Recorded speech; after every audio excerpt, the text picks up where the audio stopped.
ಅಂಗನೆಯರು ಮೂವರ ಸಂಗವ ಮಾಡಿದ ಕಾರಣ ಇತರ ಸಂಘಕ್ಕೆ ಸಮನಿಸದಾದೆ.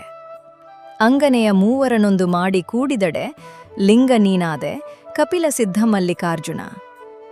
ಸರಳ ಭಾವಾರ್ಥ: ಈ ವಚನದಲ್ಲಿ ಸಿದ್ಧರಾಮೇಶ್ವರರು ಮೂರು ಅಂಗನೆಯರು ಎಂಬ ರೂಪಕದ ಮೂಲಕ ಸಾಧಕನ ಆಧ್ಯಾತ್ಮಿಕ ಸ್ಥಿತಿಯನ್ನು ವಿವರಿಸುತ್ತಾರೆ. ಮೂರು ಅಂಗನೆಯರ ಸಂಘವನ್ನು ಹೊಂದಿದ ಕಾರಣ ಬೇರೆ ಯಾವುದೇ ಸಂಘವೂ ನನಗೆ ಇಷ್ಟವಾಗಲಿಲ್ಲ. ಆ ಮೂವರನ್ನೂ ಒಂದಾಗಿ ಸೇರಿಸಿ ಅವುಗಳೊಂದಿಗೆ ಐಕ್ಯ ಹೊಂದಿದಾಗ ಅಲ್ಲಿ ನೀನೇ ಲಿಂಗ ಸ್ವರೂಪನಾದೆ, ಕಪಿಲ ಸಿದ್ಧ ಮಲ್ಲಿಕಾರ್ಜುನನೇ ಎಂದು ಹೇಳುತ್ತಾರೆ. ಇಲ್ಲಿ ಮೂರು ಅಂಗನೆಯರು ಎಂಬುದು ರೂಪಕವಾಗಿ ದೇಹ, ಮನಸ್ಸು ಮತ್ತು ಆತ್ಮ ಅಥವಾ ಸಾಧನೆಯ ಮೂರು ಅಂಶಗಳನ್ನು ಸೂಚಿಸುವುದಾಗಿ ಅರ್ಥೈಸಬಹುದು. ಅವುಗಳನ್ನು ಏಕೀಕರಿಸಿ ಶಿವನಲ್ಲಿ ಮನಸ್ಸನ್ನು ನೆಲೆಗೊಳಿಸಿದಾಗ ಅಂಗ-ಲಿಂಗ ಐಕ್ಯ ಉಂಟಾಗುತ್ತದೆ.